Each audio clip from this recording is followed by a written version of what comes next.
સર્જાઈ Kapodra police station પાસેના બ્રિજની ઘટના સામે આવી છે, જ્યાં બ્રિજ સાંકડો હોવા છતાં ટેમ્પો ઘુસાડવામાં આવ્યો। બ્રિજ પર ટર્ન નાનો હોવાથી ટેમ્પો ફસાયો હતો। ટેમ્પોના ચાલકે રિવર્સ લેતા વાહન ચાલકો અટવાયા। અન્ય વાહન ચાલકોએ બ્રિજ પરથી રિટર્ન જવાનો વારો આવ્યો। બ્રિજ પર ટ્રાફિક જામની પરિસ્થિતિ સર્જાઈ હતી।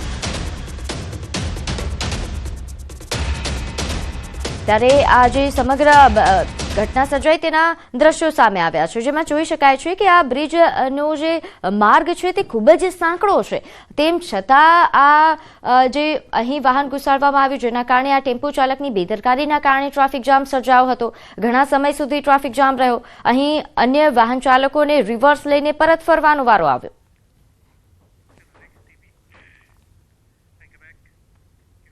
અરવલ્લીમાં સ્ટેટ હાઈવે પર દીપડાનો અકસ્માત થયો। શામળાજી મોડાસા સ્ટેટ હાઈવે પર આ અકસ્માત સર્જાયો છે। અજાણ્યા વાહનની અડફેટે દીપડો ઇજાગ્રસ્ત થઈ ગયો। ઘટનાની જાણ થતાં જ વન વિભાગની ટીમ રેસ્ક્યુ માટે ઘટના સ્થળે પહોંચી। ઇજાગ્રસ્ત દીપડા દ્વારા હાઈવે પરથી પસાર થતા વાહનોને મારવાનો પ્રયાસ કરતા ભયનો માહોલ સર્જાયો। વન વિભાગની ટીમે ઝાડ પાથરીને સફળ રેસ્ક્યુ કર્યું। તો શામળાજી મોડાસા સ્ટેટ હાઈવે પરની આ ઘટના છે, જેના દ્રશ્યો પણ સામે આવ્યા। ખૂબ જ જહેમત બાદ આ દીપડો પાંજરે પુરાયો હતો। અજાણ્યા વાહનની અડફેટે દીપડો ઇજાગ્રસ્ત થયો હતો, જેના કારણે આ ઇજાગ્રસ્ત દીપડાએ અન્ય વાહન ચાલકો પર હુમલો કરવાનો પ્રયાસ કર્યો। તો આગળ વાત કરીએ, વડોદરામાં 5 વર્ષની બાળકીનું રહસ્યમય મોત થયું। કપ સિરપ પીધા બાદ મોત થયાનો આક્ષેપ છે। પરિવારનો આરોપ છે કે માતા પિતા વિનાની બાળકી દાદી સાથે રહેતી હતી। ખાંસીની તકલીફ થતા કપ સિરપ દીધી અને શહેરના ઇલોરા પાર્ક વિસ્તારની ઘટના હોવાનું હાલ પ્રાથમિક જાણવા મળી રહ્યું છે। બાળકીના રહસ્યમય મોતથી પોલીસ તપાસ તેજ થઈ છે। મૃતદેહને પોસ્ટમોર્ટમ અર્થે ગોત્રી હોસ્પિટલમાં ખસેડવામાં આવ્યો છે। પીએમ રિપોર્ટ આવ્યા બાદ જ મૃત્યુનું સાચું કારણ જાણી શકાશે। પછી દવા લઈને આવ્યો તો રાત્રે અમે એને પીવડાવી અને પીવડાવ્યા પછી એને સવાર તો સારી થઈ ગઈ, રમતી હતી। પછી અમારી વહુ છે ને એના વહુની ભાઈના છોકરી આવી છે, તો દવાખાને ઠાકોરભાઈના ખબર લેવા બી અમારી જોડે આવી હતી છોકરી। એને રમતી હતી, કશું હતું નહીં, રાત્રે સૂઈ બી ગઈ હતી। પછી રાત્રે થોડુંક આમ ગરગડાટ વધારે બોલવાનું કે તમે છોકરાને ઉઠાડ્યો। મેં કહું ભાઈ ઉઠ ને, આ છોકરી મેં કહું આ વધારે ગરગર બોલે છે, મેં કહું આપણે એવું હોય તો દવાખાને લઈ જાય। તો અમે જેવી ઉચકીને દવાખાને લઈ ગયા। પહેલાં શ્રીજીમાં લઈ ગયા, નજીક હતો મારા ઘરના, હા શ્રીજીમાં લઈ ગયા। શ્રીજીમાં કીધું કે તમે હવે કે કેસ ખલાસ છે એવું કીધું અમને। એ લોકોનું કહેવું એવું છે કે અમે શરદીની દવા પીવડાવી, બધું સારું હતું, એને હસતી રમતી થઈ ગઈ હતી, આડોશી પાડોશીના ઘરે રમવા ગઈ હતી। એ લોકોએ સીસીટીવીના પુરાવા બતાવ્યા બધું। હવે એ બધું બરાબર હોય, એની તબિયત ઓકે હોય, તો એનું મરણ થવાનું કારણ શું છે?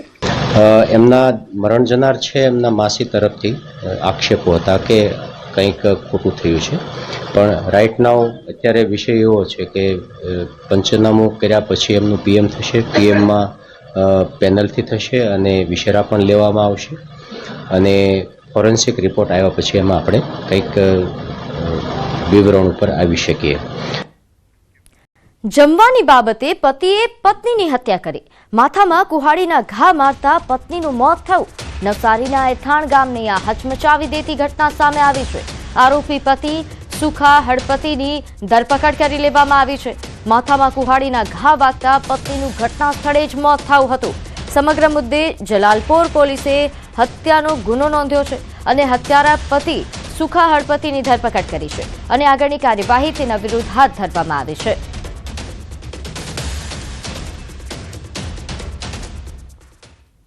તારીખ 17/1/2026 બપોરના સમયે જે આ આરોપી છે સુખાભાઈ ગુલાબભાઈ હળપતિ નાઓએ પોતાની પત્ની મનીષાબેન નાઓને જમવા બાબતે બોલાચાલી ઝઘડો કરી માથાના ભાગે કુહાડીના તીક્ષ્ણ ઘા મારી ગંભીર ઈજા પહોંચાડી મૃત્યુ નિપજાલ હતી, જે બાબતે ગુનો નોંધવામાં આવેલ હતો અને આ જે આરોપી છે સુખાભાઈ ગુલાબભાઈ હળપતિ નાઓની ધરપકડ કરવામાં આવેલ છે।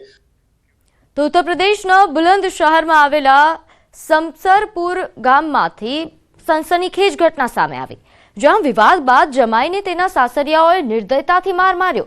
લાકડીઓ અને ઈંટોથી માર મારવાની સમગ્ર ઘટના સીસીટીવીમાં કેદ થઈ ગઈ અને હવે તે સોશિયલ મીડિયા પર ઝડપથી વાયરલ થઈ રહી છે। વાયરલ વિડીયોમાં સ્પષ્ટપણે 2 મહિલાઓ અને 2 યુવાનો એક યુવાનને ઘેરી લેતા અને તેના પર હુમલો કરતા દેખાય છે. હુમલાખોરો વારંવાર લાકડીઓ અને ઈંટોથી તેના પર હુમલો કરતા જોવા મળે છે. પીડિતાએ ચીસો પાડી અને બૂમો પણ પાડી, પરંતુ આરોપીઓએ તેની અવગણના કરી. ઘટનાની માહિતી મળતા ઘટના સ્થળે હાજર પોલીસ કર્મચારીઓએ તાત્કાલિક યુવાનને આરોપીના પંજામાંથી બચાવ્યો અને તાત્કાલિક તેને સારવાર માટે હોસ્પિટલમાં લઈ જવામાં આવ્યો.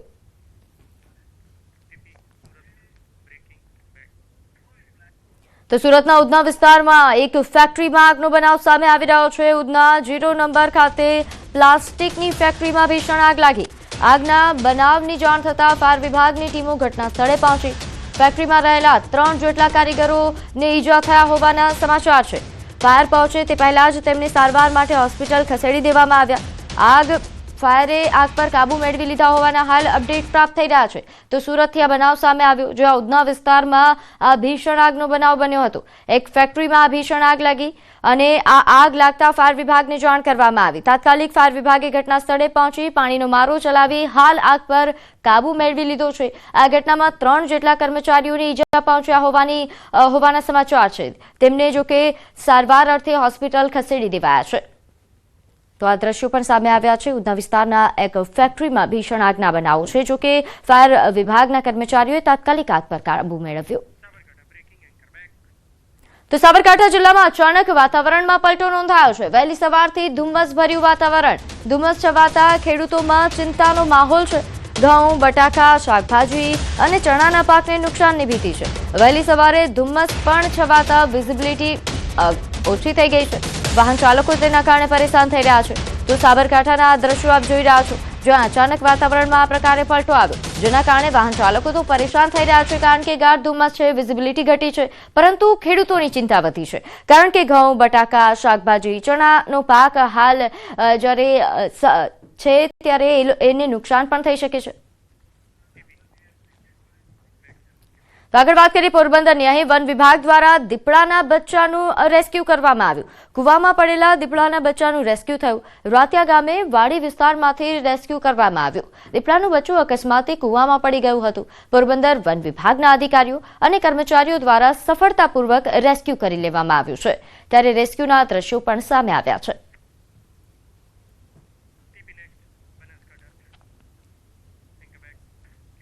આગળ વાત કરીએ ગુજરાતના રાજ્યપાલ આચાર્ય દેવવ્રત, વિધાનસભા અધ્યક્ષ શંકર ચૌધરી તેમજ મંત્રી જીતુ વાઘાણી બનાસકાંઠા પહોંચ્યા હતા.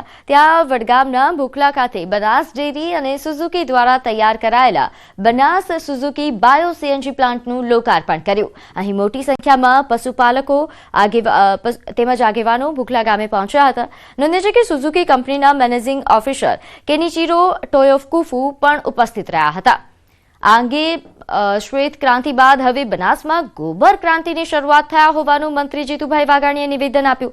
તો વિધાનસભાના અધ્યક્ષ શંકર ચૌધરીએ ધરતીને ફળદ્રુપ રાખવા માટે આ એક મહત્વપૂર્ણ અભિયાન ગણાવ્યું.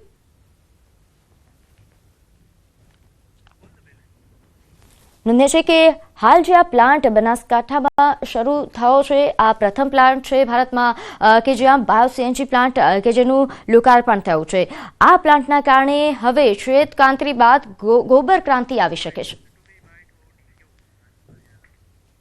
100 મેટ્રિક ટનની કેપેસિટી વાળું આજે આ બાયોગેસ પ્લાન્ટનું લોકાર્પણ થયું છે. બાયોગેસ સ્ટેશન પણ શરૂ થયું છે. ચેલેન્જીસની સામે લડવા માટે માનની મોદી સાહેબે જે પ્રકારે ગોબરધન, હું એમ કહીશ કે એક વખત શ્વેત ક્રાંતિ હતી, હવે ગોબર ક્રાંતિની શરૂઆત એ મોદી સાહેબના નેતૃત્વની અંદર ગુજરાત રાજ્યમાં આદરણીય અમિતભાઈ શાહ, માનની મુખ્યમંત્રી ભૂપેન્દ્રભાઈના વડપણ નીચેના માર્ગદર્શન નીચે આદરણીય શંકરભાઈ શરૂ કરી છે. બનાસે સૌ પ્રથમ દામામાં એક સીએનજી માટેનું પ્લાન્ટ નાખ્યું, ગોબર ગેસ પ્લાન્ટ, અને એ પછી હવે 3 નવા પ્લાન્ટ એ અત્યારે કાર્યરત થઈ રહ્યા છે. આજે વડગામના ભૂખલા ગામે રોજનું 1 લાખ કિલો 100 મેટ્રિક ટન જેટલું ગોબર ખેડૂતો પાસેથી ખરીદીને પ્રતિદિનના 1 લાખની આવક ખેડૂતોને ગોબરની મળે 1 લાખ કિલોમાંથી, તેવો એક આ પ્લાન્ટ કર્યો છે.